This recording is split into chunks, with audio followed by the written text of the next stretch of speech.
ఏంటి ఇది ఇన్ని తినే ఐటమ్స్ని ముందు పెట్టుకొని కూర్చుంది అనుకుంటున్నారా? ఏం లేదు, పార్థవికి అన్నప్రాశన చేస్తున్నాం. సో దాని అరేంజ్మెంట్స్ ఇవన్నీ మరీ గ్రాండ్గా కాకుండా మాకు నచ్చినట్టు సింపుల్గా చేసుకున్నాం. వచ్చిన వాళ్ళకి చిన్న రిటర్న్ గిఫ్ట్లా ప్యాక్ చేస్తున్నాం.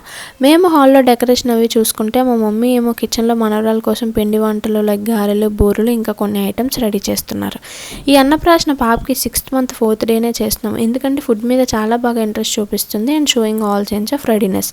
ఇలా ఏదో చిన్నగా మాకు నచ్చినట్టు డెకోర్ని చేసుకున్నాం. అండ్ నేను ఈవెంట్కి తగ్గట్టు కొన్ని కార్డ్స్కి తెలుగు సామెతల ప్రకారం పార్థవి ఫేస్ ఏఐలో వచ్చేటట్టు సెండ్ అండ్ స్మైల్ అని ఇన్స్టా పేజ్ నుంచి కస్టమైజ్ చేయించుకున్నాం.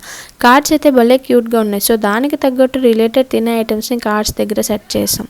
మీకు కూడా ఇలాంటి కస్టమైజ్ కార్డ్స్ కావాలంటే పేజ్ని కింద ట్యాగ్ చేస్తే కాంటాక్ట్ అవ్వండి. ఇంకా గణపతి పూజతో స్టార్ట్ చేస్తాం. అండ్ పార్థవి ఆల్మోస్ట్ భగవద్గీత పట్టుకుంది అనుకునే లోపే చెయ్యి వేసినట్టు వేసి తీసేసింది.